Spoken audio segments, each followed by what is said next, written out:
से कुछ प्रमुख किस्में या हाइब्रिड वैरायटी वो कौन सी हैं जो आप चाहते हैं कि हमारे किसान भाइयों को पता चले? प्याज की बहुत सारी किस्में इस भारत देश में विकसित की गई है। लगभग 70-75 किस्में विकसित की गई है। प्याज की 3 मौसम में खेती की जाती है।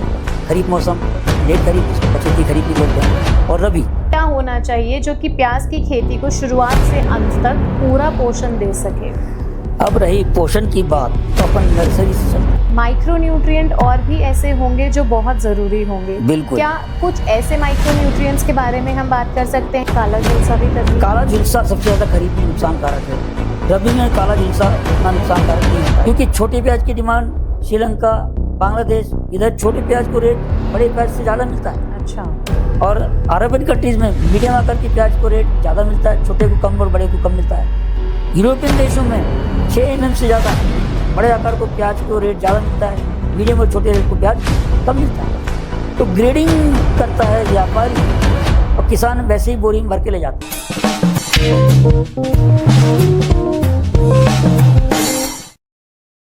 नमस्कार दोस्तों, न्यूट्री टॉक्स विद साक्षी में आपका स्वागत है।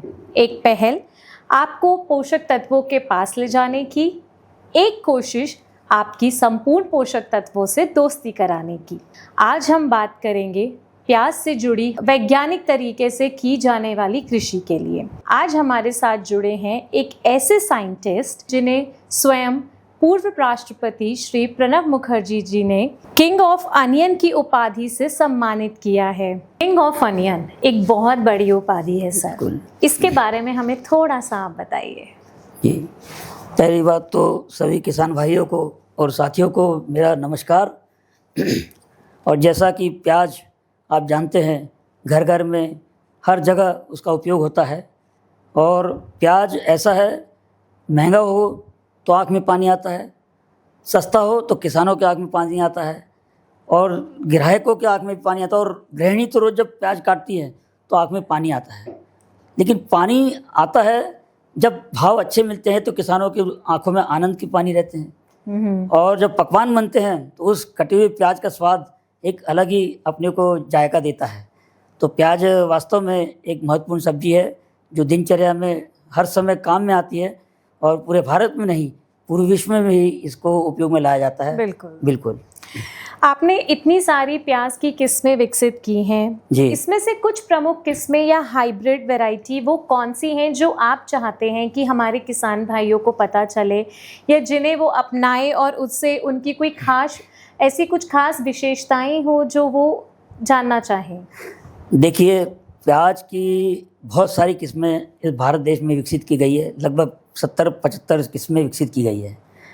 अब इसमें भी अलग अलग रंग की जातियाँ हैं। गहरा लाल, मध्यम लाल, फीका लाल, सफ़ेद, पीला, ऐसे अलग अलग रंग के हिसाब से जातियाँ हैं। मौसम के हिसाब से अलग अलग जातियाँ हैं। खरीफ मौसम, प्याज की 3 मौसम में खेती की जाती है। खरीफ मौसम, लेट खरीफ, जिसको पछेती खरीफ भी बोलते हैं, और रबी। तो इन सब मौसम के हिसाब से भी जातियाँ हैं। आकार के हिसाब से भी जातियाँ डेवलप की गई है। छोटे आकार की जाति, बड़े आकार की जाति। इसी प्रकार मल्टीप्लायर ओनियन भी एक जाति है, जिसमें एक रूप लगाओ तो 8-8, 9-9, 10-10 छोटे छोटे कंधे निकलते हैं, जो कि साउथ में, तमिलनाडु, केरल वगैरह में उधर ज़्यादा प्रचलित है। तो खरीफ की हम बात करें तो खरीफ की हमारे सेंटर ने, राष्ट्रीय प्याज व लहसुन अनुसंधान निदेशालय ने खरीफ की भीमा सुपर ये किस्म डेवलप की हुई है। इसके अलावा Bhima Raj, Bhima red, Bhima dark red, ये जातियाँ विकसित की गई है। और पछेती खरीफ के लिए भीमा शक्ति, भीमा रेड, ये जाति काफ़ी अच्छी है। इसी प्रकार रबी किस्म की बात करें तो रबी किस्म की जातियाँ वैसी होनी चाहिए जिसमें कि भंडारण क्षमता अधिक हो, क्योंकि भारत में लगभग 70% जो प्याज का उत्पादन होता है वो रबी के मौसम में होता है। खरीफ में 20% और पछेती खरीफ में लगभग 20% उत्पादन होता है। तो मई जून में क्या होता है कि 70% जो आवक बाजार में आती है, और पूरा मार्केट में प्याज की आवक होने के कारण प्याज के रेट बहुत कम हो जाते हैं, और लागत से भी कम रेट में किसानों को मजबूरी में बेचना पड़ता है। तो इसलिए जो भी किसान यदि प्याज को भंडारित करके बेचेगा तो उसको फ़ायदे वाली फसल रहेगी, और यदि भंडारण करने की क्षमता उनके पास नहीं है तो व्यापारी इसका फ़ायदा लेते हैं, व्यापारी किसानों से सस्ते दाम में खरीद लेते हैं, भंडारित करके रखते हैं, और जब प्याज के रेट बढ़ते हैं तो गोदामों से बाहर निकालते निकाल हैं। देते हैं। तो इसलिए रबी के लिए भीमा शक्ति ये मध्यम लाल रंग की किस्म है, जो लेट खरीफ और रबी दोनों मौसम में इसको लगाई जा सकती है। इसी प्रकार हल्के फीके रंग की जो लाल रंग की जो जाति है वो भीमा किरण है, जो कि रबी के लिए सिफारिश की गई है। अच्छा। और भीमा शक्ति और भीमा किरण की जो भंडारण की क्षमता है, लगभग 4 से 5 महीने तक आप इसको लोकल जो भंडारण करने की सिफारिश की हुए भंडार गृह में यदि रखें तो वो आप रख सकते हैं। इसी प्रकार सफ़ेद प्याज की जाति भी प्रचलित है। कई जगह ऐसा भ्रम है कि सफ़ेद प्याज दवाइयों के काम आता है, ऐसा नहीं है। सफ़ेद प्याज खाने के रूप में भी काम में आता है। महाराष्ट्र में विदर्भ एरिया में, इधर खंडवा खरगोन वगैरह में, गुजरात में भावनगर, तलाजा, महुआ, इस एरिया में सफ़ेद प्याज को लाल प्याज से ज़्यादा भाव मिलते हैं। तो ये कंज्यूमर डिमांड के हिसाब से, कंज्यूमर लाइकिंग के हिसाब से ये कलर चूज़ होता है। कहीं गहरे लाल रंग की डिमांड ज़्यादा है, कहीं हल्के लाल रंग की डिमांड ज़्यादा है। तो जिस हिसाब से डिमांड रहेगी उस हिसाब से आप किस्मों का चयन करिए और खेती करेंगे तो निश्चित रूप से आपको मुनाफा होगा। और चयन की हुई वैरायटी को ही लगाएंगे, इस समय जिस मौसम में सिफारिश की है उसमें ही लगाएंगे तो ही आपको फ़ायदा मिलने वाला है। नहीं तो आप रबी किस्म को यदि खरीफ में लगा देते हैं, हो सकता है प्याज जो है आपको छोटे आकार के बनेगा, जोड़ प्याज बनेगी, या उसमें गर्दन मोटी वाली या छोटे आकार की प्याज बनेगी। वो उस हिसाब से वो नहीं, मौसम के हिसाब से प्याज किस्में चुनना बहुत ज़रूरी है। इसी प्रकार और भी संस्थान हैं जिन्होंने प्याज की किस्में डेवलप की है। पूसा रेड जो IRA ने डेवलप की हुई है, NHRD संस्था है, उसने भी एग्रीफाउंड रेड वगैरह इस टाइप की जातियाँ हैं। राहुरी विद्यापीठ है जो MP के भी राहुरी, उनकी भी फुले समर्थ वगैरह, तो अलग अलग किस्में ये संस्थानों भी किस्में विकसित की गई है। तो भीमा शक्ति जो है ये मध्य प्रदेश के लिए भी काफ़ी उपयुक्त है। और उज्जैन, इंदौर के कई किसानों ने और खंडवा के हमारे यहाँ से बीज लेके और इसकी खेती की और उसको काफ़ी फ़ायदा हुआ है, मुनाफा हुआ है। किसान भाइयों, भीमा शक्ति याद रखिएगा आप। अभी सर जब भी हम इसकी बात करते हैं प्याज की, तो नर्सरी एक बहुत महत्वपूर्ण रोल निभाती है। बिल्कुल। तो नर्सरी की तैयारी कैसे की जाती है, उसके लिए क्या प्रबंधन किया जाता है, थोड़ा सा उसके बारे में बताइए। अब देखिए, कोई भी बच्चा छोटा होता है, उसकी देखभाल हम ढंग से नहीं करेंगे तो बड़े होकर वो सतत बीमार रहता है, बिल्कुल हेल्दी नहीं रहता है। तो खेती में भी वैसे ही है। रोप, इसके ऊपर किसान ध्यान नहीं देते हैं। यदि रोप आपके तंदुरुस्त होंगे तो आपकी आधी लड़ाई आप यहीं जीत गए। और रोप तैयार करने के लिए आपको उठी हुई क्यारियाँ, यानी ज़मीन से 6 इंच उठी हुई क्यारियों पे 1 मीटर उसकी चौड़ाई हो और लंबाई आपकी 10 मीटर रख सकते हैं। पानी देने के हिसाब से यदि जिनके पास टपक सिंचाई नहीं है तो 10 मीटर बाय 1 मीटर की, और आजू बाजू नाली में पानी भर देंगे तो बीच तक पानी पहुंच जाता है। लेकिन टपक सिंचाई जिनके पास है या स्प्रिंकलर है तो 60 मीटर तक आप लंबी क्यारियाँ बना सकते हैं। तो इन क्यारियों में एक तो उठी हुई क्यारी होना चाहिए जिससे कि इसमें पानी का निसार अच्छी तरह से हो जाता है। यदि पानी रुका रहेगा तो इसमें डैम्पिंग ऑफ बीमारी आने की शक्यता बहुत ज़्यादा रहती है। तो एक तो उठी हुई क्यारियाँ हो और पानी देने के स्रोत के पास हो नर्सरी आपकी। और जिस नर्सरी में आप हर साल मान लो जिस जगह पे नर्सरी तैयार करते हैं, और यदि आपको डैम्पिंग ऑफ बीमारी, जो बहुत सारे रोग ज़्यादा बदले वाली मौसम रहती हैं तो पूरे रोग के रोग मरने लग जाते हैं, ऐसी यदि समस्या आ रही हो तो गर्मी के समय में आप क्या करिए, उस जगह को हल्का सा गीला कर दीजिए और पॉलीथीन से ढक दीजिए कम से कम 20-25 दिन के लिए। तो क्या भाप के कारण वो जो फफूंद जो होती हैं बीमारी वाली, वो फफूंद उसमें ख़त्म हो जाती है और डैम्पिंग ऑफ बीमारी ये कम आती है। इस प्रकार से आप नर्सरी तैयार कर सकते हैं। अच्छा, नर्सरी में बीज बोने का तरीका भी बहुत महत्वपूर्ण है। बिल्कुल होगा। बीज की क्वालिटी, एक तो विश्वसनीय स्रोत से आप बीज को लेके आइए। उसके बाद बीज को आप थायराम, कैप्टॉन या फिर टबेकोनाजोल या बाविस्टिन 3 से 4 ग्राम पाउडर प्रति किलो बीज के हिसाब से आप उसको उपचारित करके नर्सरी में बोइए।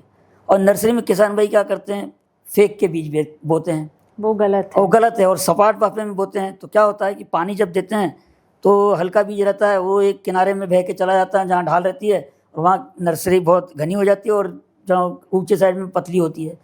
तो इसमें नर्सरी का बढ़वार एक सरीका नहीं होता है। कई जहाँ घनी नर्सरी रहेगी वहाँ पतली नर्सरी रहेंगी, और जहाँ विरले बीज रहेंगे वहाँ नर्सरी मोटी रहेगी, तो किसान लगाने के लिए सारे पौधे एक साथ लेता है। तो जब आपकी नर्सरी एक सरीकी नहीं होगी, अब सोचिए जब एक सरी का रोप नहीं होगा तो आपको एक सरी का उत्पादन मिल पाएगा क्या? बिल्कुल नहीं, नहीं मिलने वाला नहीं, है। नहीं। तो इसलिए नर्सरी के ऊपर ध्यान देना बहुत जरूरी है। आप हल्की से नर्सरी पे आड़ी लाइन खींच लीजिए, 4-4 सेंटीमीटर अंतर पे, 4-4 उंगली अंतर पे हल्की सी लाइन खींचिए और उसमें लाइन से बीज बोइए फेंकने के बजाय, और उसको हल्का मिट्टी से ढक दीजिए। और नर्सरी में जो बीज है 1 सेंटीमीटर से ज़्यादा गहरा नहीं जाना चाहिए, इस बात का ख्याल रखिए। यदि ज़्यादा बीज गहरा चला गया तो क्या होगा, बीज तो होता है बारीक और मट्टी का वजन होने के कारण वो अंकुरित नहीं हो पाता है, और ज़्यादा ऊपर रख दिया तो भी वो ऊपर की मट्टी सूख जाती है और उसमें अंकुरण नहीं हो पाता है। तो इस प्रकार 1 स्क्वायर मीटर में 5 से 8 ग्राम बीज आपको बोना चाहिए। इस हिसाब से आप बोएंगे तो आपकी नर्सरी अच्छी होगी। लाइन से बोने में क्या होता है कि नर्सरी को दोनों साइड से हवा लगती है, जिसके कारण नर्सरी की बढ़वार एक सरी की होती है, और इसमें एक सरी के फिर आपको रोप तैयार होते हैं। अच्छा, नर्सरी में पानी का महत्व बहुत जरूरी है। मेरा अगला सवाल ये नहीं, वो मुख्य फसल का अलग है, नर्सरी का ही मैं जानना नर्सरी का। हाँ, तो बहुत अच्छा सवाल है कि नर्सरी में पानी कैसे देना, कब देना। बोने के बाद आप इसको अच्छी तरह से भिगो लीजिए और फिर रोज़ सुबह दोपहर शाम हल्का सा पानी दीजिए, क्योंकि नीचे जितना पानी होगा वो कोई फ़ायदा नहीं है। ऊपर का 1 सेंटीमीटर यदि जो लेयर है, परत है, वो सूख जाएगी तो अंकुरित हुआ बीज वो मर सकता है नमी ना होने के कारण, क्योंकि धूप पड़ती है, हवा चलती है तो ऊपर की ज़मीन सूख सकती है। तो इसलिए आप इसको सुबह दोपहर शाम हल्का सा पानी देंगे, या स्प्रिंकलर या ड्रिप सिस्टम से भी यदि नर्सरी लगाते हैं तो काफ़ी आपको अच्छी नर्सरी प्राप्त हो सकती है। दूसरी बात, नर्सरी में खरपतवार नियंत्रण, ये जो बीज के अलावा दूसरे घास के बीज भी आ जाते हैं, तो हमारे केंद्र ने इसमें प्रयोग किया है। और स्टाम्प मतलब पेंडामिथिलिन, वो 2 मिलीलीटर दवा बीज बोने के बाद आप इसमें फ्लैट नोजल से इसको छिड़काव कर दीजिए और तुरंत पानी दे दीजिए, यानी नमी होना जरूरी है इस तणनाशक को छिड़कने के बाद। तो ये जो स्टाम्प है, इसका डोज यदि ज़्यादा होगा तो आपका प्याज का बीज भी नहीं निकलेगा, इस बात का ख्याल रखिए आप।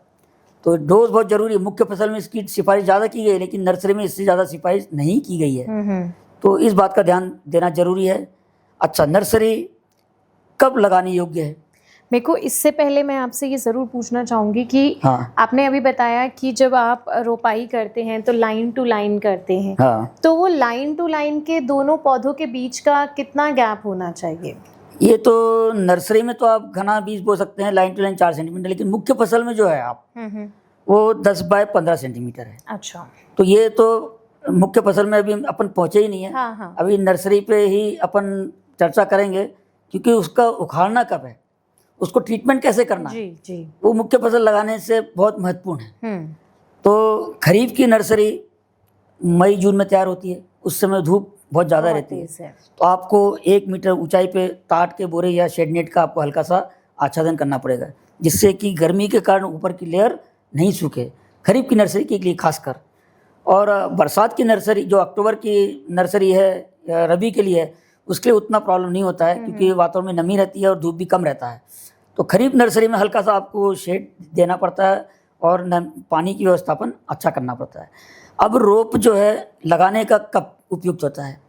खरीफ का यदि रोप लगाना है 40 से 45 दिन का रोप पर्याप्त है, जबकि रबी का रोप है 50 से 55 दिन का रोप, ये रबी के लिए उपयुक्त होता है। कई बार किसान भाई जल्दी रोप लगा देते हैं तो उसमें पौधों के मरने की मात्रा ज़्यादा हो सकती है, और कई बार किसान भाई 3-3 महीने के रोप लगाते हैं तो वो फ़ायदेमंद नहीं है। उसमें जोड़ प्याज, गर्दन मोटी वाले प्याज या छोटे वाले प्याज का आकार आपको ज़्यादा मिलेगा। अच्छा, अब रोप उखाड़ने के पहले अब 3-4 दिन हल्का सा पानी, 3-4 दिन पहले हल्का सा पानी दीजिए, जिससे कि उखाड़ते समय उसकी जड़ें नहीं टूटनी चाहिए जी। नहीं तो सूखे में उखाड़ेंगे तो जड़ें टूट जाएगी और स्थापना उसकी रोप पौधे मुख्य फसल में ठीक से नहीं हो पाएगी। इसके पश्चात आप इसको 500-500 जुड़िया बनाइए और उसको जड़ों को ट्रीटमेंट देना जरूरी है। अब ये ट्रीटमेंट कैसे देंगे? कार्बोसल्फोन ये कीटकनाशक है 2 मिलीलीटर प्रति लीटर, और कार्बनडाजिम ये फफूंदनाशक है 1 ग्राम प्रति लीटर। इस सॉल्यूशन में आप उसको पौधे की जड़ों को 2 घंटा तक उपचारित करके रखना है। अब प्रश्न उठता है 2 घंटा उपचारित करेंगे तो कैसे? बहुत हो जाता है। नहीं नहीं नहीं, बहुत आसान है। मतलब किसानों की भाषा में तो लगता है कि हाँ कितना कि बड़ा कैसे काम कैसे हो गया। करेंगे? आप 6 सेंटीमीटर 6 इंच आप जमीन में गड्ढा खोद लीजिए, या पानी देने की जो नाली रहती है उसके मुंह बंद कर दीजिए, उसमें पॉलीथीन डाल दीजिए, और इसमें जो मैंने दवाई की मात्रा बताई है वो सॉल्यूशन डाल दीजिए। जी। अब गड्ढियाँ जो बनाई हैं अपन रोपों की, वो उठाइए, उसमें उतना डुबाइए कि जितना जड़ डूब जाए, पूरे पौधे डूबने की जरूरत नहीं है। उखाड़ते जाइए, रखते जाइए, उखाड़ते जाइए, रखते जाइए, 2 घंटा होगा, निकालते जाइए। और ये निकाले हुए रोप ऐसा नहीं कि तुरंत लगा सकते हैं, इसको 2 दिन तक भी हम रख सकते हैं, तो आपको कोई प्रॉब्लम नहीं होता। लेकिन 2 दिन से ज़्यादा यदि आपने रोप रख लिया तो आपको नुकसान ज़्यादा होगा। अच्छा। तो इस चीज़ों का यदि किसान ध्यान देंगे तो आपको तंदुरुस्त रोप तैयार होंगे। और कई किसानों ने तो रोप वाटिका में बिजनेस तैयार कर लिया है। हाँ। 1.5 महीने के अंदर में 1.5-2 लाख रुपए मतलब रोप के ही तैयार करने करके। लगे हैं। ये देखा हमने, ये काफी ज्यादा प्रचलित हो रहा है बिल्कुल। महाराष्ट्र में, तो अभी काफी चलने चल लगा रहा है। है। रोपाई के बाद हाँ। जब सिंचाई होती है वो क्यों इतनी ज़रूरी है, और उसकी क्या इतना महत्व क्या है जो शायद आज किसान उतनी समझ नहीं पाते हैं, और शायद यहाँ पे वो एक कमी कर जाते हैं। बिल्कुल, कई किसानों के पास पानी बहुत ज़्यादा होता है, तो सोचता जितना पानी ज़्यादा देंगे उतना उससे उत्पादन ज़्यादा मिलेगा। तो ये गलत धारणा है। सिंचाई जितना अपने को प्यास लगती है उतना ही पानी पिएंगे, ज़्यादा पानी पिएंगे तो क्या होगा? तो इसी प्रकार फसल में भी एक लिमिट में पानी देना उपयुक्त है। और सपाट वाफे यानी प्लेन ऊंची हुई क्यारियाँ जिनके पास नहीं है, खासकर खरीफ की फसल लगाएंगे तो ऊंची हुई क्यारियों पे ही लगाना जरूरी है, सपाट वाफे में मत लगाइए। ओके। नहीं तो खरीफ के उत्पादन आपका अच्छा नहीं आएगा, पानी उसमें निकलेगा नहीं, बल्ब सड़ जाएंगे, यानी प्याज सड़ जाएंगे। लेकिन रबी की प्याज जो है आप सपाट वाफे यानी प्लेन वाफे में भी क्यारियों में लगा सकते हैं, या फिर ठिबक सिंचन टपक सिंचाई टपक जो उसके ऊपर भी लगा सकते हैं। तो टपक सिंचाई पर यदि लगाते होंगे तो उठी हुई क्यारियाँ 6 इंच ऊंची उठी हुई क्यारी, 1 मीटर 20 सेंटीमीटर चौड़ी, पानी देने के अनुसार 60 मीटर तक लंबी क्यारियाँ आप बना सकते हैं। तो इसमें आप 2 नलियाँ 16 mm की आप बिछा दीजिए, और जिसमें 30 से 40 सेंटीमीटर अंतर पर छिद्र हो, यानी पानी निकलता हो टपक। तो इस हिसाब से आप हर दिन उसको 15 से 20 मिनट या फिर 2 दिन के आड़ में आधा घंटा 1 घंटा, ज़मीन के अनुसार डिपेंड करेगा कि रेतीली ज़मीन है, बलुई मट्टी है या काली मट्टी है। काली मट्टी हो तो कम पानी देना होगा, बलुई मट्टी हो तो ज़्यादा पानी आपको देना होगा। तो अनुभव के हिसाब से आपको डिसाइड करना पड़ेगा, और इस हिसाब से आप टपक सिंचाई का उपयोग करके बहुत अच्छी तरह से प्याज ले सकते हैं। दूसरी बात, टपक सिंचाई में फ़ायदे अनेक हैं। जैसे पानी अपन क्यारियों में भर के देते हैं तो उसमें पानी का नुकसान भी ज़्यादा है, लेबर अलग लगता है, लाइट की समस्या होती है, तो बिजली रहेगी तो ही आप पानी दे पाएंगे। बिल्कुल। बिजली नहीं रहेगी तो उतना लेबर वेस्ट जाएगा और उतनी देर आपको रुकना पड़ेगा। लेकिन टपक सिंचाई में ऐसा नहीं है।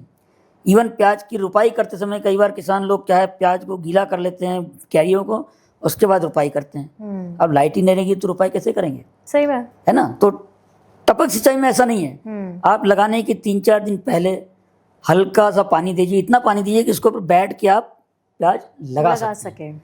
तो इस प्रकार से अब लाइट नहीं भी रही तो भी आपका काम चलता रहेगा और आपका लेबर वेस्ट नहीं होगा। और सारी लागवड़ जो है, रुपाई एक ही समय में हो पाएगी, अलग अलग समय में नहीं होगी, जिससे आपका प्याज एक ही समय में पक के तैयार होगा। नहीं तो लाइट न होने के कारण आपको रुकना पड़ेगा, जो कई दिन तक लग सकते हैं पूरे 1 हेक्टेयर लगाने के लिए। लेकिन टपक सिंचाई में ऐसा नहीं है, आप एक ही बार में पूरा खेत लगा सकते हैं।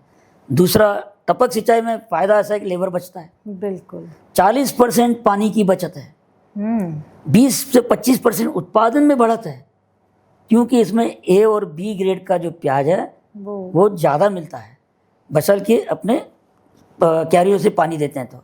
दूसरा, इसमें खरपतवार नियंत्रण बड़ा आसान है, कम खरपतवार आते हैं, क्योंकि हम इसमें फसल को पानी दे रहे हैं, न कि ज़मीन को नहीं। हाँ, तो और नाली से जो पानी देते हैं उसमें खरपतवार का बीज बह के आपके पूरे खेत में भी फैल जाता है, और वहाँ खरपतवार का नियंत्रण करना भी मुश्किल हो जाता है।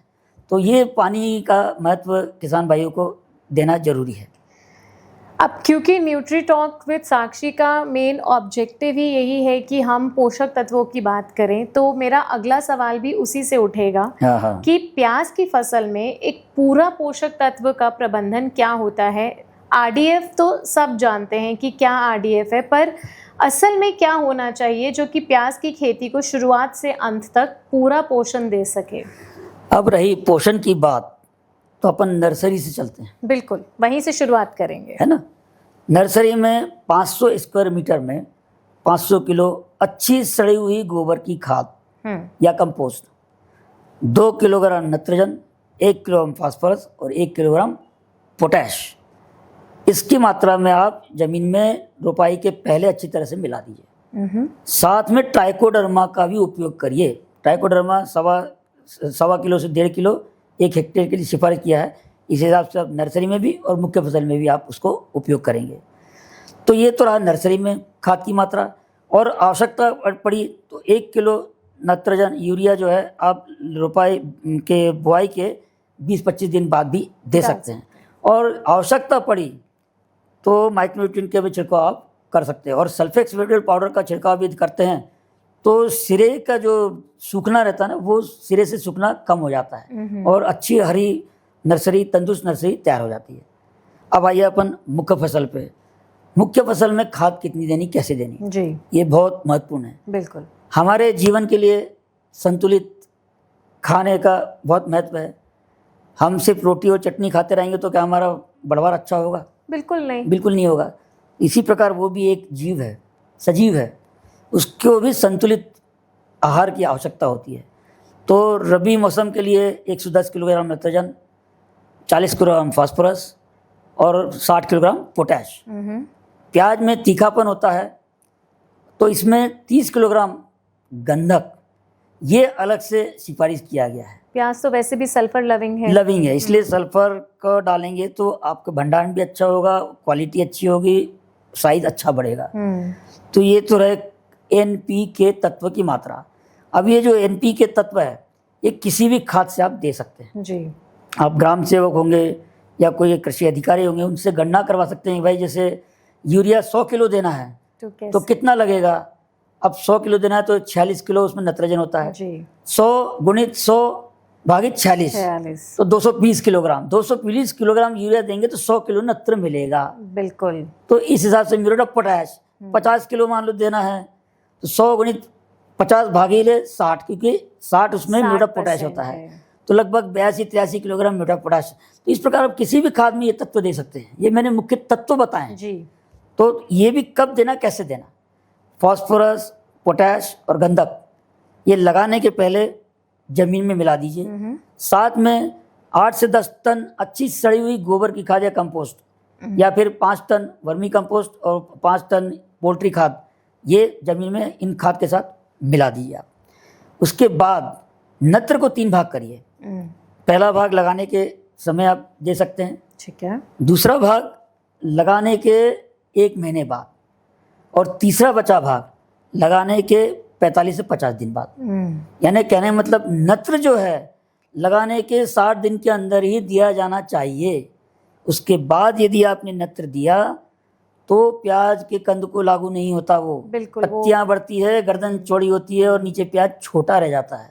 तो खाद कब देना, कैसे देना, ये अति महत्वपूर्ण है। और एक साथ भी नहीं दे सकते हैं। इसी प्रकार टपक सिंचाई में यदि आपको खाद देना है तो ये खाद को आप लिक्विड सॉल्युबल फर्टिलाइजर से 6 भागों में डिवाइड कर सकते हैं और हर 10 दिन के इंटरवल पे ड्रिप नली के थ्रू आप 60 दिन तक ये खाद देंगे तो भी आपको फायदे कारक रहेगा। तो इस प्रकार आप खाद देंगे तो किसान भाई निश्चित रूप से उनको उत्पादन अच्छा मिलेगा, क्योंकि संतुलित खाद देना बहुत जरूरी है।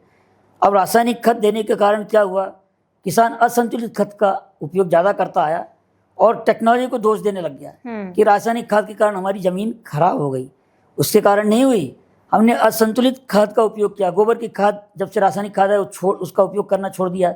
Nitrogen, phosphorus, potash, micronutrient, macronutrient कितना डालना, क्या डालना, उसकी हमने कोई जानकारी नहीं ली। ज़मीन भी टेस्ट नहीं की। ज़मीन टेस्ट करके यदि खाद डालेंगे तो जितनी रिक्वायरमेंट उतनी देंगे तो ही आपकी ज़मीन उत्पादक बनी रहेगी। नहीं तो आप यूरिया कंपटीशन लगाता है, एक किसान ने 1 बोरी डाली तो दूसरा किसान 2 बोरी डालता है, तो पोटैश की कंपटीशन चलता है। तो इस प्रकार संतुलित रासायनिक खादों के उपयोग के कारण हमारी ज़मीन खराब होने लगी है और तंत्रज्ञान सिस्टम को, रिसर्च को दोष हाँ, दिया जाता है, क्योंकि आपने बैलेंस नहीं किया किया चीज़ का। तो सर आपने जैसे अभी NP और K का और सल्फर का, ये 4 की आपने बात करी, बिल्कुल। पर प्याज की फसल में माइक्रोन्यूट्रिएंट और भी ऐसे होंगे जो बहुत ज़रूरी होंगे। बिल्कुल। क्या कुछ ऐसे माइक्रोन्यूट्रिएंट्स के बारे में हम बात कर सकते हैं, क्योंकि सूक्ष्म पोषक तत्व जो हैं वही एक आधार है, कम मात्रा में ज़रूर हैं, बिल्कुल, पर बहुत ज़्यादा ज़रूरी है। तो हम हमेशा बोलते हैं कि सब्जी में नमक मिर्च चाहिए होती है, बिल्कुल, कम कम चाहिए, पर स्वाद तो उसी से आता है। तो सेम तरीके से प्याज की फसल में माइक्रोन्यूट्रिएंट या सूक्ष्म पोषक तत्व कौन कौन से ज़रूरी हैं, किस स्टेज पे हमें देने चाहिए, उनके बारे में थोड़ा बताएं। देखिए, माइक्रोन्यूट्रिएंट यदि देना है, सूक्ष्म नाम ही है उसमें, माइक्रोन्यूट्रिएंट सूक्ष्म मात्रा में देना है, तो आप ज़मीन की परीक्षण करके ही दीजिए। ज़मीन परीक्षण करके आप अंदाज से यदि माइक्रोन्यूट्रिएंट देंगे तो फ़ायदा होने के बजाय आपको नुकसान हो सकता है। मान लो ज़मीन में आयरन ज़्यादा है और हमने ऊपर से फेरस सल्फेट दे दिया, और किसान भाई इसी प्रकार का दुकान में जाता है, टॉनिक दे दो, दुकानदार उसको टॉनिक देता है, क्योंकि दुकान वालों को तो अलग से पैकेज रहता है, तो ये खाद ले लो, ये ले लो, दुनिया भर की चीज़ें थमा देता है। अब वो प्याज में डालता है, फवारनी करता है, उसके बाद उसको नुकसान होने लगता है। फिर आता है हमारे पास तो नुकसान, तो देखा उसने ज़मीन में आयरन ज़्यादा, ऊपर से आयरन का छिड़काव कर दिया, तो फ़ायदा करने के बजाय नुकसान ज़्यादा करेगा। तो प्याज में जिंक है, कॉपर है, बोरॉन है, मैग्नीशियम है, आयरन है, ये पांचों तत्व बहुत महत्वपूर्ण हैं। तो इनकी कमी को यदि आप सॉइल टेस्ट के आधार पर देंगे तो कभी भी फायदेमंद रहेगा, अंदाज से मत दीजिए। और लक्षण इसके अलग होते हैं, अलग अलग लक्षण होते हैं। जैसे आयरन की कमी होगी तो पूरा पौधा बढ़वार तो होती है, लेकिन पीला पीला पीला टाइप का हो जाता है, पीले रंग का। मैग्नीशियम की कमी से बाहर वाले पौधे जो है पत्तियां पीली पीली टाइप की हो जाती हैं। तो अलग अलग लक्षण होते हैं। तो इस लक्षणों के आधार पे और सॉइल टेस्ट के आधार पे आप सल्फेट रूप में मैग्नीशियम सल्फेट है, जिंक सल्फेट है, बोरेक्स है, आयरन सल्फेट है, 0.5% के हिसाब से आप इसको छिड़काव कर सकते हैं। आवश्यकता अनुसार 1 या 2 3 छिड़काव करें तो भी सफिशिएंट है। और छिड़काव करते समय स्टिकर जरूर डालिए, नहीं तो क्या होगा, प्याज की पत्ती होती है सीधी और उस पर होते हैं मोम का लेयर। तो छिड़काव करने के कारण क्या होता है, इसको पानी चिपकता नहीं है, वो दवाई चिपकती नहीं, सीधे जमीन में चली जाती है, तो असर नहीं होता है, इसलिए स्टिकर डालना जरूरी है। इस प्रकार आप माइक्रोन्यूट्रिएंट से आप उपयोग करके प्याज का उत्पादन अच्छा ले सकते हैं। किसान भाइयों, आप थोड़ा सा ध्यान अगर दें तो सर ने बहुत ही अच्छे से ये बात बताई है कि कैसे छोटे छोटे जो पोषक तत्व हैं वो कितने ज़रूरी हैं और आप कितनी आसानी से उनकी कमियों के बारे में पता लगा सकते हैं। स्टिकर वाली बात सर जो आपने कही है, मुझे लगता है ये बहुत महत्वपूर्ण है, क्योंकि प्याज की जब आप रोपाई करते हैं तो बारिश तो पूरी ही रहती है। सही है। तो मुझे लगता है कि हमारे जो किसान भाई हैं इन चीज़ों को थोड़ा सा समझेंगे। बिल्कुल। सर, अब ये हमने पोषक कर लिया, सब कर लिया, पर जो ये कीट हैं ये तो पीछे नहीं छोड़ते, ये हमेशा आगे निकल कर आते हैं। तो ऐसी कौन सी वो कीट और बीमारियां हैं जो प्याज की फसल को बहुत ज़्यादा देखने को मिलती है और किसानों की पूरी फसल बर्बाद हो जाती है? प्लस कुछ ऐसा हम कर सकते हैं कि हम पहले से ही उसकी थोड़ी सावधानी बरत सके और समझ सके कि ये अभी हमें इसको कंट्रोल करना है। आपने जो कीट का प्रश्न पूछा है उससे पहले एक महत्वपूर्ण बात बताना है। बिल्कुल। क्योंकि प्लॉट की खेत की तैयारी कैसे करनी है, हाँ वो बताते हैं। क्योंकि कीट और बीमारी आपकी तैयारी के ऊपर निर्भर रहेगा। तो क्यारियों की साइज कैसी होनी चाहिए, क्योंकि प्याज एक ऐसा पौधा है, एक रोप लगाएंगे आपको एक ही प्याज मिलेगा। टमाटर बैंगन जैसा तो नहीं है, एक रोप लगा दिया आपको 20 25 50 फल मिल रहे हैं। तो इसलिए प्याज में यूनिट एरिया में रोप की संख्या निर्धारित होना बहुत जरूरी है। 1 स्क्वायर मीटर में 70 रोप लगने चाहिए, तो ही आपका पूरा एरिया कवर होगा। कम से कम 6 लाख रोप 1 हेक्टेयर में लगते हैं। यदि आपकी रोपाई ज़्यादा अंतर पे हो गई तो आपका उत्पादन यहाँ वैसे ही कम हो जाएगा। बिल्कुल नुकसान है। दूसरी बात, बड़े साइज के प्याज बन जाएंगे, उसमें जोड़ प्याज या फूल आने वाले प्याज तोड़ आ जाती है, उसमें वो नुकसान हो सकता है, क्योंकि पोषक तत्व ज़्यादा मिलता है और प्याज बड़ा होता है। ज़्यादा बड़ा प्याज भी होगा तो मार्केट में लेने वाले ग्राहक उसको पसंद नहीं करेंगे। तो इसलिए प्याज में जो है क्यारियाँ जो है कितनी बनानी चाहिए, कैसे बनानी चाहिए, बहुत महत्वपूर्ण है। अब हमने कैलकुलेट किया है, अब 1 बाय 1 मीटर के क्यारियाँ बनाओ मान लो, तो सिर्फ 40% एरिया ही नेट लगाने में आता है। अच्छा, बाकी का उसका बांध बनाने में और पानी देने की नाली में ही आपका चला जाता है। 3 बाय 2 मीटर का एरिया आप ले रहे हो और लंबे साइड में आपने जो 3 मीटर साइड में यदि नाली रखी है तो 63% एरिया लगाने में आता है। प्लॉट साइज वही है, पर साइज वह पानी देने की नाली हमने 2 मीटर की साइड की है बना दी, तो वहाँ 66% एरिया लगाने को जाता है। तो इसलिए क्रॉप की जो प्लॉट कैरियो की ज्योमेट्री बहुत इम्पोर्टेंट है और इसीलिए ये ट्रिप्स पानी देने के हिसाब से आप जितना बड़ा प्लॉट बनाएंगे उतना नेट एरिया आपका लगाने के लिए मिलेगा। तो और नेट एरिया में मैंने बताया पौधों की संख्या बहुत महत्वपूर्ण है। लिमिटेड आपने और बताई उसमें। टपक सिंचाई में मैंने बताया 1 मीटर 20 सेंटीमीटर के क्यारियों में यदि आप प्याज लगाएंगे तो ही और वो 10 बाय 15 सेंटीमीटर लगाएंगे तो टपक सिंचाई में आपकी नाली बनाने में ज़रूरत नहीं पड़ती है। तो इसमें लगभग 75% नेट एरिया लगाने में आता है। तो आपको उत्पादन भी बढ़ता है, लेबर कम होता है, लाइट कम लगती है, पानी की बचत होती है। तो ये प्याज सेविंग क्यारियाँ, हो जाती है। तो क्यारियों का ध्यान देना बहुत ज़रूरी है प्याज लगाते समय। अब आइए आप जो आपकी बात कर रहे थे ना कीट कीट जो और भी बीमारी की, हमें पड़ रही हैं। प्याज फसल में एक तो 3 बीमारियां बहुत प्रमुख है। एक तो बोलते हैं इसको बैंगनी धब्बा, एक बोलते हैं stem film blight, stem film झुलसा, और एक होता है काला करपा यानी काला झुलसा। तो ये 3 बीमारियां बहुत ज़्यादा घातक है। और ये स्टेम फिल्म ब्लाइट रबी के मौसम में बहुत ज़्यादा आती है। खरीफ मौसम में जब सूखा बीच में पड़ जाता है, गैप पड़ जाता है 1 आध महीने का, तो उस समय ये स्टेम फिल्म ब्लाइट झुलसा रोग आ सकता है। काला झुलसा भी तभी, काला झुलसा सबसे ज़्यादा खरीफ में नुकसानकारक है। रबी में काला झुलसा उतना नुकसानकारक नहीं होता है, इसको एंथ्रेक्नोज भी बोलते हैं।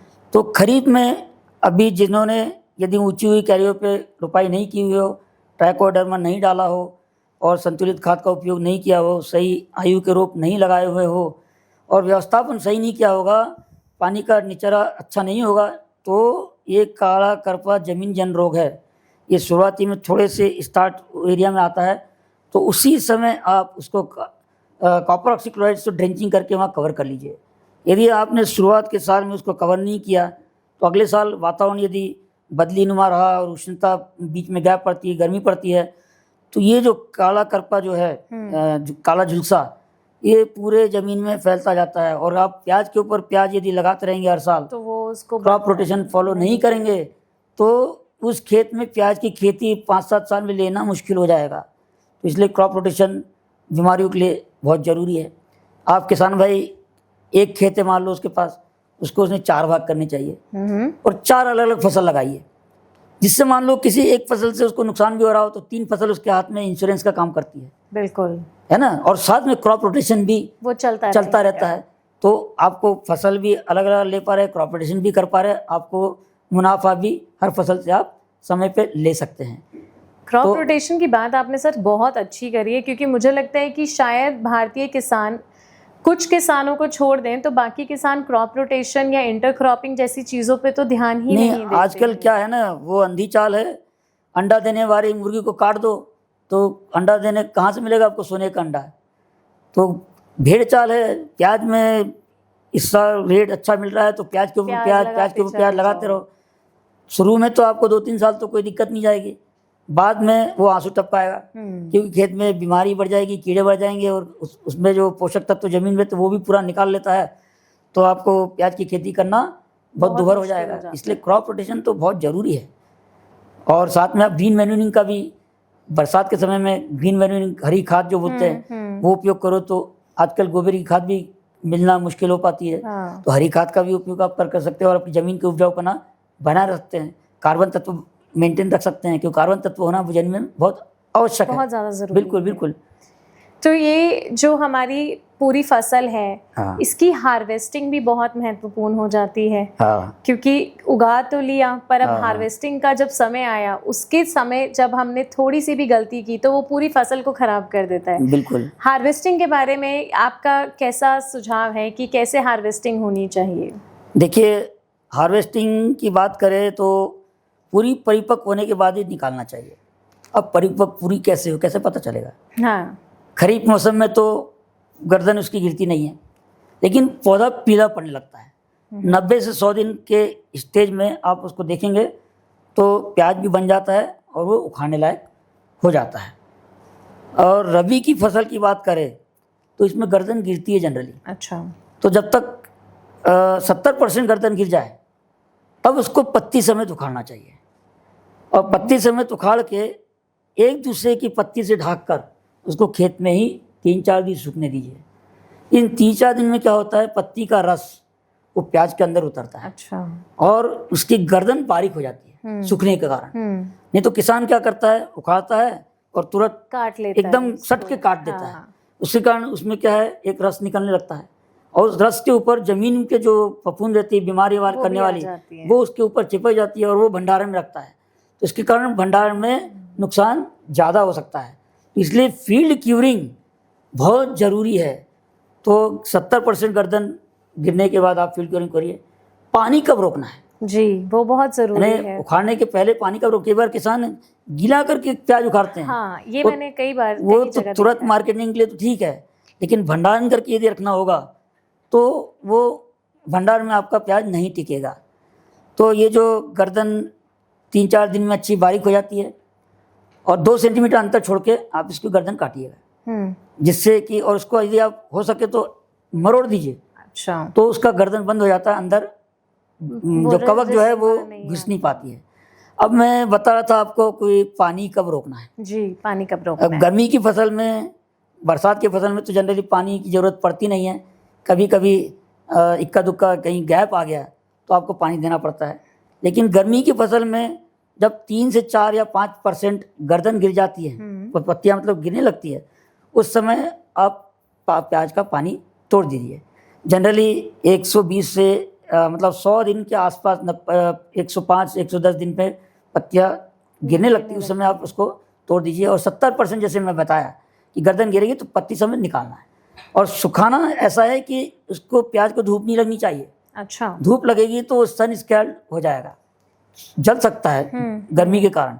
एक दूसरे की पत्ती ढक के ही खेत में क्यूरिंग करना है 3-4 दिन। उसके बाद आप इसको छांव में, मैंने बोला 2 सेंटीमीटर गर्दन छोड़ के काटिए। खेत में ही जोड़ प्याज, फूल आने वाले प्याज, छोटे प्याज, ये सब प्याज या सड़े वाले प्याज ये निकाल दीजिए, इसको तुरंत बेच दीजिए। अच्छे चुने हुए प्याज छांव में 3-4 फुट की ऊंची ढेरी बनाकर कम से कम 10-15 दिन सूखने दीजिए। तो इस 10-15 दिन में क्या होता है, प्याज के अंदर की जो गर्मी रहती है वो निकल जाती है, प्याज के ऊपर एक छिलका तैयार होता है और एक रंग तैयार होता है। और फिर ये प्याज सिफारिश किए हुए भंडार गृह में रखेंगे तो आप अच्छी तरह से इसको रख सकते हैं। तो इस प्रकार आप प्याज का उखाड़ना और रखना कैसा है कर सकते हैं। अभी मैंने कुछ दिनों पहले ही एक न्यूज़ पढ़ी थी कि जगह मैं भूल रही हूँ, पर वहाँ उसमें न्यूज़ में था कि 80 से 90 लाख टन प्याज सड़ गई सिर्फ स्टोरेज से ट्रांसपोर्ट करने तक में। बिल्कुल। तो वो जो एक भंडारण का जो एक तरीका था, शायद वहाँ पे वो सही नहीं किया गया, जिसकी वजह से वो इस दौरान में वो पूरा प्याज सड़ गया। और बहुत बड़ी अमाउंट होती है जितनी प्याज ये सड़ी है। बिल्कुल। तो आपने जो अभी बताई हैं चीज़ें, मुझे लगता है ये कई हद तक इस चीज़ में मदद करेगी। बिल्कुल। एक तो रबी की प्याज, मैंने कहा खरीफ की प्याज रबी में लगा देंगे तो उत्पादन तो हो सकता है, लेकिन उसका भंडारण क्षमता कम रहेगी। इसलिए वैरायटी का चयन करना भी बहुत ज़रूरी है। साथ साथ कल्टीवेशन पैकेजेज जो है, आप लगाने का तरीका, खाद, पानी, दवा वगैरह जो समय पे यदि आप करते रहेंगे तो भंडार में भी ये प्याज टिकेगा। गंधक का भी डालना जरूरी है। फील्ड क्यूरिंग और शेड क्यूरिंग और किस्मों का चयन, ये भंडारण के लिए बहुत ज़रूरी है। नहीं आपने चयन किया और क्यूरिंग नहीं किया तो जैसे आपने बताया भी नुकसान ट्रांसपोर्ट में हो गया या भंडार गृह में, ये नुकसान हो सकता है। कई बार क्या होता है, उखाड़ते समय बारिश आ जाती है तो पानी लगने के कारण भी प्याज भंडार में नहीं टिकता, ये ख्याल रखिए। इसके लिए फिर क्यूरिंग, टनल्स में क्यूरिंग यदि करके कोशिश की जाए तो रख सकते हैं, अदरवाइज नहीं तो फिर नुकसान, तुरंत बेचना ही फायदे कारक है। नहीं, ये आपने बोला है। भारत में सर आपको प्याज की जो स्थिति है वो किस नंबर पे आती है? अगर मैं विश्व के प्याज के उत्पादन या उसके एक लेवल से कंपेयर करना चाहें, हाँ, तो इंडिया का और विश्व का अगर कंपैरिजन है तो वो क्या है? देखिए, हमारा देश बहुत सी फसलों में आज पहले दूसरे या तीसरे क्रमांक पे चल रहा है बहुत सी फसलों में। और प्याज में तो मैं गर्व के साथ कहूँगा कि हमारा देश एरिया में भी सबसे पहला है और उत्पादन में भी सबसे पहला है। वाह, ये तो बहुत ही अच्छी बात है। लेकिन उत्पादकता में हमारा देश थोड़ा पिछड़ा गया है। उत्पादकता प्रति हेक्टेयर ये बढ़ाने की आवश्यकता है। अभी हमारे देश की जो उत्पादकता है 15 से 18 टन प्रति हेक्टेयर है, जबकि दुनिया की उत्पादकता जो है वो 24 से 25 टन प्रति हेक्टेयर है। और ये बताऊं कि भारत के बाद चाइना का नंबर आता है। अच्छा। और भारत जो है लगभग दुनिया का 23 से 25% कवर करता है एरिया और उत्पादन।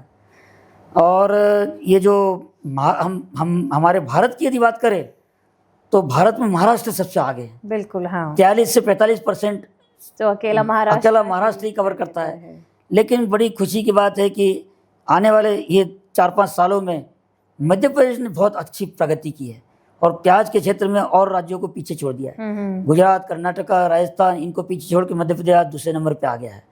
तो मध्य प्रदेश भी हमारे देश का लगभग 15 से 20% एरिया कवर करता है। तो ये प्याज की स्थिति है।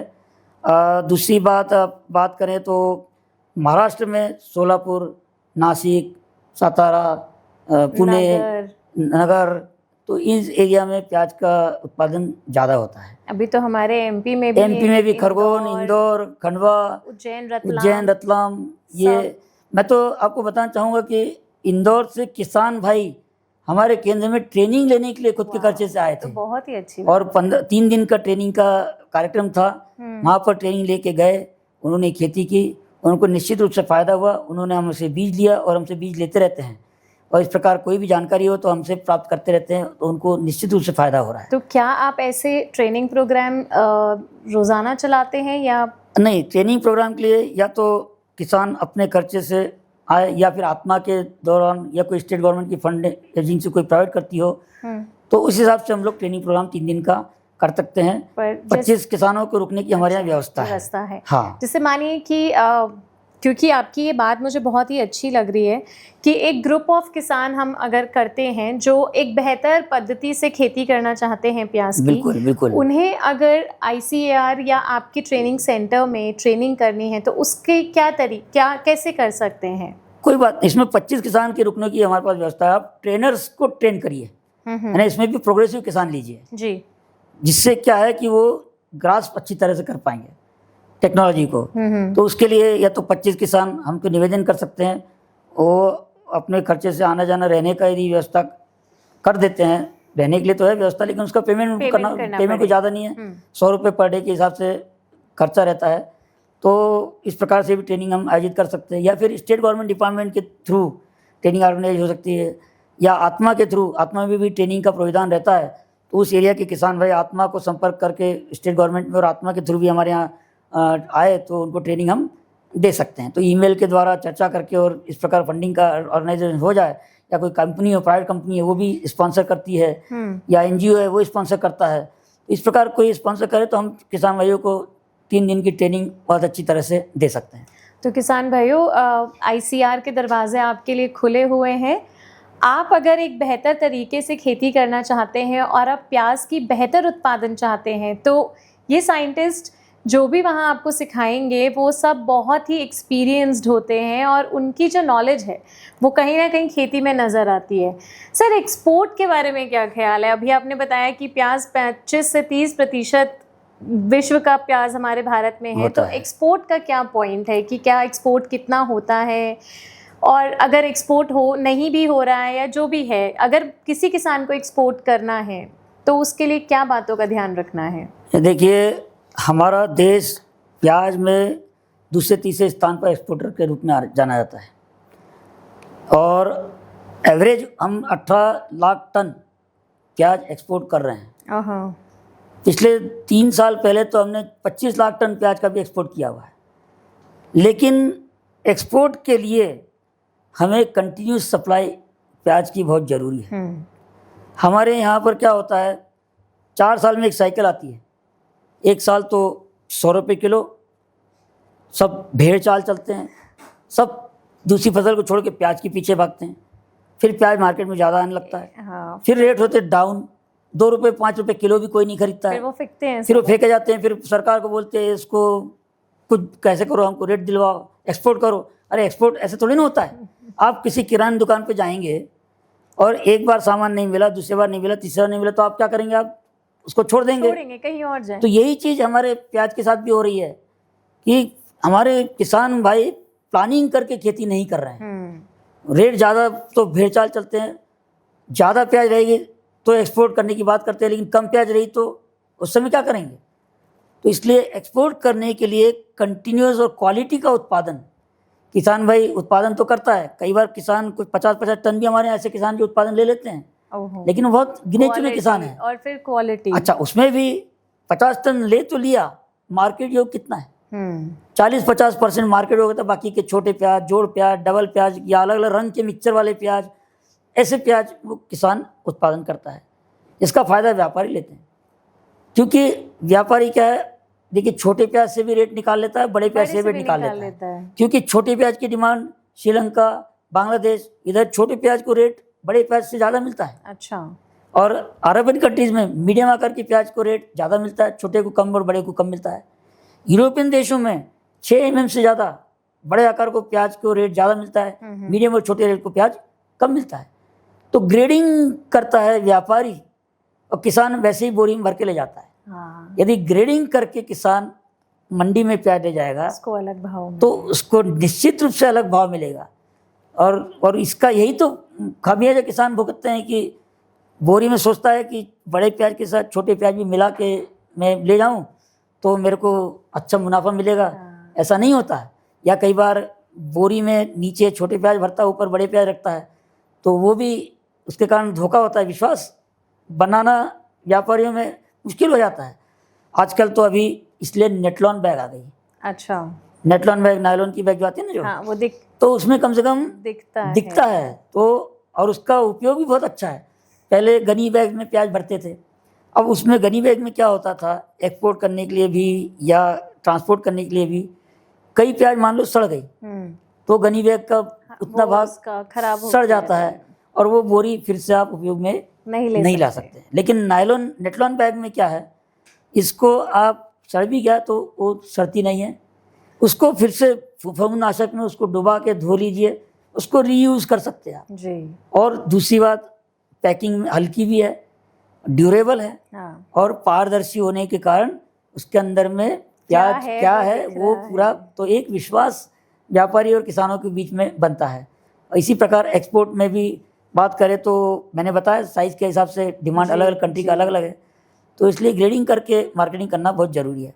आपने देखा होगा मार्केटिंग के ऊपर हमारे किसान भाई का बिल्कुल ध्यान नहीं है। आप एक कोई भी प्रोडक्ट कंपनी निकालती है तो उसके पहले एडवर्टाइजमेंट करती है, उसकी पैकिंग। आप एक पेन लेने जाओगे, हाथ ठेले पे पेन लेते हो, वो पेन ₹5 का होगा, और वही पेन सुपर बाजार एसी वाले मॉल में जाओ, उसको बाकायदा बेगर वगैरह लगा के, खोखा लगा के और कोई चित्र छापा हो, वो ₹25 का हो जाता है।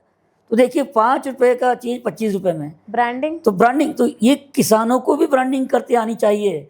अब यही आजकल आप देख लीजिए, सुपर बाजार है, बिग बाजार है, इसमें किसानों से ही ₹5 में लेके ₹20 का प्याज बेच रहे हैं। वही चीज़ है, लेकिन वो वहाँ अच्छी तरह से एसी मॉल में ब्रांडिंग कर रहे हैं, लेबल लगा दे रहे हैं, टैग लगा दे रहे हैं और ब्रांडिंग कर रहे हैं। तो इसी प्रकार से किसानों को भी मार्केटिंग की तरफ ध्यान देना पड़ेगा। ग्रेडिंग करके, अच्छी पैकिंग करके एक ब्रांड तैयार करना पड़ेगा। एक ब्रांड, यदि मालवा का ब्रांड, तो दुनिया में मालवा का ब्रांड से लोग बाग जाने जाएंगे। बहुत ही अच्छा। तो इस प्रकार से एक एरिया में एक जाति लगा के, एक सरी की जाति, यानी सब किसान, ये नहीं कोई फीकी लाल लगा रहा है, कोई गादी लाल लगा रहा है, कोई सफ़ेद लगा रहा है, तो मार्केट में लाएंगे तो व्यापारी भी कैसे बेचेगा, एक्सपोर्ट भी कैसे करेगा। एक रंग का, एक आकार का प्याज, एक वैरायटी का प्याज यदि जिस एरिया में मिलेगा तो एक्सपोर्ट में भी आपको भाव अच्छे मिलेंगे, नहीं तो एक्सपोर्ट में आप कैसे उसके भाव ले सकते हैं। तो इन चीज़ों का किसान भाइयों को ध्यान देना जरूरी है। मतलब देखा जाए तो अगर कुछ किसान मिलकर जोड़ के एक अच्छी खेती करे साथ में, तो वो एक्सपोर्ट तक आगे बढ़ सकते हैं। एक दूसरे से कॉम्पीट करने की जगह अगर हाथ जोड़ के आगे चलें, तो वो काफ़ी अच्छा कर सकते हैं।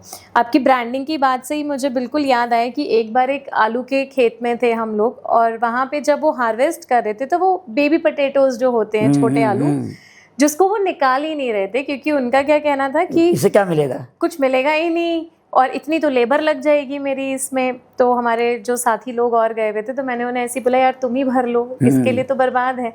अब यकीन करेंगे 2 कट्टे जो उसने उसको बस ऐसे छोड़ दिए कि मेरे कुछ काम नहीं आएगा। और जबकि ये 5 स्टार होटल में दम आलू के रूप में बनाए जाते हैं। मैं उन्हें बोल रही हूँ कि हम यही चीज जब जाते हैं सुपरमार्केट या रिलायंस पे लेने, तो हम इसके अलग पैसे देते हैं जो आप ऐसे ही फेंक रहे हैं। तो वही चीज है। तो आपने बहुत अच्छी पॉइंट की बात की है। आप किसान भाइयों इस चीज को बिल्कुल ध्यान से देखिए कि आपको ग्रेडिंग का जो कॉन्सेप्ट सर ने यहाँ बताया है वो बहुत ही प्यारा है, और मुझे लगता है कि शायद ये हर किसी को अपनाना भी चाहिए। जरूरी है।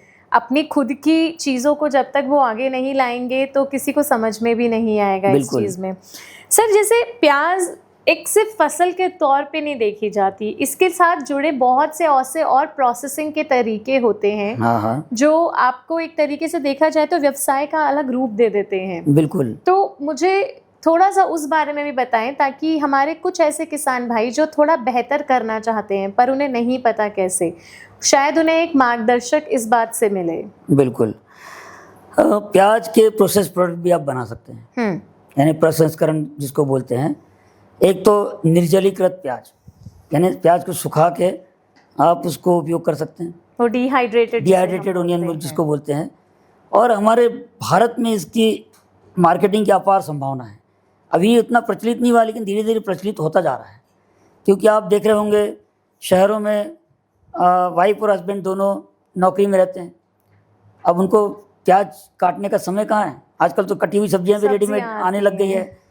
तो सूखी हुई प्याज को हम उसको अच्छी तरह से एक मार्केट में ला सकते हैं और एक अच्छा व्यवसाय डेवलप कर सकते हैं। इसमें जैसे महिला बचत गट के माध्यम से एक अच्छा व्यवसाय उत्पन्न हो सकता है। आपने लिज्जत पापड़ सुना होगा? हाँ जी, वो महिला बचत से ही चालू हुआ था। नहीं तो पहले तो चटनी, अचार, पापड़ ये दुकानों में नहीं मिलते थे, घर में बनाए जाते थे। आजकल घर में कोई नहीं बनाता, सब रेडीमेड दुकानों से मिल रहा है। इसी प्रकार सूखी हुई प्याज भी दुकान में अवेलेबल कराया जाए तो ये बहुत अच्छा व्यवसाय होने वाला है। एक तो सोलर एनर्जी, मई जून में सोलर एनर्जी का उपयोग हम अच्छी तरह से कर सकते हो, डिहाइड्रेट करके उसको रख सकते हैं। इसके लिए प्याज होता है हाइड्रोस्कोपिक जी, पानी, यानी पानी जल्दी सोख लेता है। तो उसको सुखाने के बाद 400 गेज की एयर टाइट पैकिंग प्लास्टिक में पैक करना बहुत ज़रूरी है। और आप आधा किलो 1-1 किलो के पैक बनाए तो ज़्यादा अच्छा है, जो रिटेल मार्केट में करना हो तो। क्योंकि आप एक बार यदि पैकेट फोड़ेंगे वो तो वो आपको 10-15 दिन के अंदर में उपयोग में आना चाहिए। नहीं तो क्या बरसात के मौसम में तो नमी पकड़ ले, गर्मी में कोई प्रॉब्लम नहीं है, गर्मी में तो चल जाएगा। तो इसलिए, और ये जो सूखे हुए प्याज है आप 9-10 महीने तक तो नॉर्मल स्टेज में भी रख सकते हैं। अब ये देखिए, आप प्याज में भंडारण में रखते हैं, 6-7 महीने भंडारण रखते हैं, उसमें बहुत सा वजन घट होता है, सड़ने लगता है, अंकुरण आता है।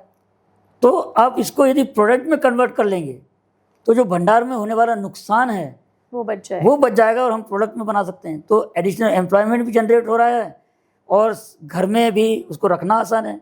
घर में भी जब प्याज सस्ती रहती है गर्मी के दिनों में, मई जून में, तो गाँव में या शहरों में लोग 20-20, 25-25 किलो प्याज ले लेते हैं और खाट के नीचे बिछा के रख देते हैं। तो उसमें भी आप छटनी नहीं करो तो प्याज सड़ने लगता है, तो फिर बदबू आने लगती है। तो ये सूखी हुई प्याज का यदि प्रचलन किया जाए तो इंडिया में बहुत ज़बरदस्त मार्केट है। आपको बताते हुए खुशी होगी कि दुनिया का 31% सूखा हुआ प्याज भारत से एक्सपोर्ट किया जाता है। लेकिन उसके लिए सफ़ेद प्याज की आवश्यकता होती है। हाँ, सफ़ेद प्याज की। क्यों? क्योंकि सफ़ेद प्याज जो है सूखने के बाद सफ़ेद रहता है और आप उसका अपीयरेंस अच्छा रहता है। स्वाद में भी थोड़ा सा मीठा, स्वाद में तो खैर उतना दोनों में कोई फर्क नहीं आता है। अच्छा। लेकिन आप जैसे कोई पदार्थ बना रहे हो, पनीर बना रहे हो या कोई सब्जी बना रहे हो, उसमें यदि लाल प्याज का डाल दोगे तो उसका रंग बदल जाता है, लेकिन सफ़ेद प्याज डालने से रंग बिल्कुल नहीं बदलता है।